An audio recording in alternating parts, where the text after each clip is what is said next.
प्यारे दोस्तों, स्वागत करते हैं एक बार फिर आप सभी का हमारी आज की इस प्यारी सी कहानी पर। दोस्तों, आज का जो प्रसंग है, आज की जो कहानी है, वह नीलकंठ पक्षी के अनमोल विचार पर है। इस वीडियो बहुत ही ज्ञानवर्धक होने वाली है, बहुत ही नॉलेजेबल होने वाली है, इसलिए इस वीडियो को अंत तक जरूर देखिए। तो चलिए दोस्तों, वीडियो की शुरुआत करते हैं। दोस्तों, इंसान के जीवन में उतार चढ़ाव तो आते ही रहते हैं। हमें कभी भी अपने जीवन में उतार चढ़ाव से, बुरे वक्त से घबराना नहीं चाहिए, बल्कि डटकर उनका मुकाबला करना चाहिए।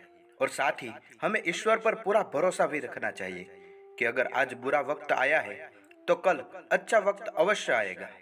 प्यारे दोस्तों, अगर हमारा कर्म अच्छा है और विश्वास पक्का है तो हमें वक्त बदलने में देरी नहीं लगेगी।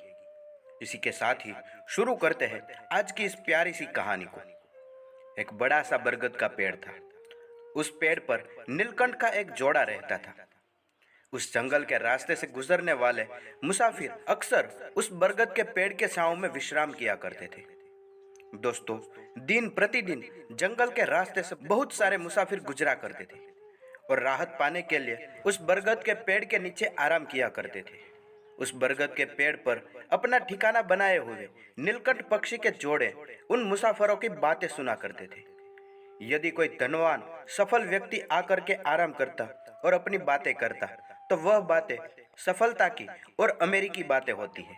और अगर कोई गरीब व्यक्ति बैठा हुआ होता है तो वह अपनी गरीबी की, अपनी हालातों की, अपने मजबूरियों की बातें किया करते थे। इस पर नीलकंठ पक्षी की पत्नी नीलकंठ को पूछती है प्रिय, ऐसा क्यों है? भगवान ने किसी को धर्म संपन्न, काफी अमीर बनाया है, तो किसी इंसान को काफी गरीब, काफी लाचार और काफी मजबूर बनाया है। इस पर मुस्कुराते हुए नीलकंठ पक्षी बोला, देखो प्रिय, ये सब अपना अपना नसीब है, अपनी अपनी कर्तव्य है। फिर स्वामी, कई बार तो ऐसा भी होता है, गरीबों को तो रातें भूखे पेट ही सोना पड़ता है। ऐसा क्यों होता है? ऐसा ऊपर वाले ने इनके साथ क्यों करते हैं? आप हमें विस्तार से बताइए। प्यारे दोस्तों, अपनी पत्नी की जिज्ञासा भरी बातों को सुनकर नीलकंठ अपनी पत्नी से कहता है, सुनिए प्रिय, इस दुनिया में सबसे ज्यादा और समय से पहले किसी को कुछ नहीं मिलता है। अपने अपने नसीब और अपने अपने कर्तव्य है कि आज मैं तुम्हें एक ऐसी कहानी सुनाने जा रहा हूँ। इसको सुनने के बाद तुम्हारे सारे सवालों का जवाब खुद ब खुद मिल जाएगा। फिर नीलकंठ पक्षी कहानी सुनाना शुरू करता है। एक बार एक पंडित जी ने एक दुकानदार के पास 500 रुपये रख दिए। उन्होंने सोचा कि जब मेरी बेटी शादी के लायक हो जाएगी तब मैं पैसा ले लूंगा।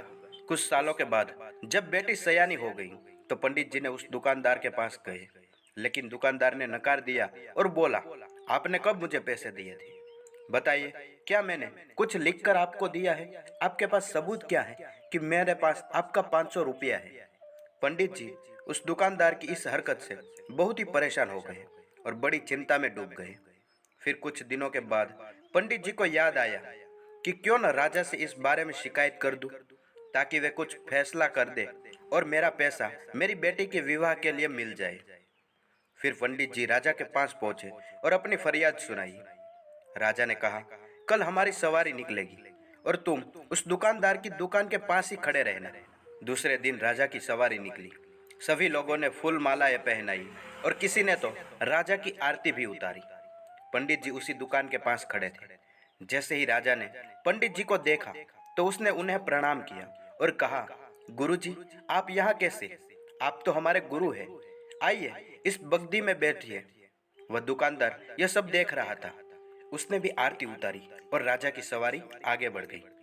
थोड़ी दूर चलने के बाद राजा ने पंडित जी को बगदी से नीचे उतार दिया और कहा, पंडित जी, हमने आपका काम कर दिया है, अब आगे आपका भाग्य। उधर वह दुकानदार यह सब देख रहा था और हैरान था कि पंडित जी तो राजा के बहुत ही अच्छे साठगांठ है, कहीं वे मेरा कबाड़ा ही ना कर दे। दुकानदार ने तत्काल अपने मुनीम को पंडित जी को ढूंढने के लिए कहा। पंडित जी एक पेड़ के नीचे बैठकर कुछ विचार विमर्श कर रहे थे। मुनीम जी बड़े ही आदर के साथ उन्हें अपने साथ ले आए। दुकानदार ने आते ही पंडित जी को प्रणाम किया और बोला, पंडित जी, मैंने काफी मेहनत की है और पुराने खाते को देखा तो पाया कि खाते में आपका 500 रुपया जमा है और पिछले 10 सालों में ब्याज के 12,000 रुपये भी हो गए हैं। पंडित जी, आपकी बेटी तो मेरी बेटी जैसी है। अंततः 1,000 रुपये आप मेरी तरफ से लीजिए और उसे बेटी की शादी में लगा दीजिए। इस प्रकार उस दुकानदार ने पंडित जी को 13,500 रुपये देकर बड़े ही प्रेम के साथ विदा किया।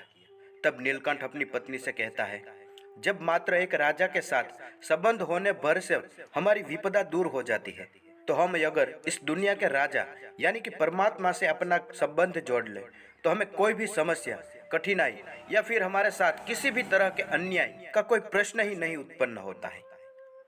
इसी के साथ ही नीलकंठ ने अपनी कहानी यहाँ पर पूरी की।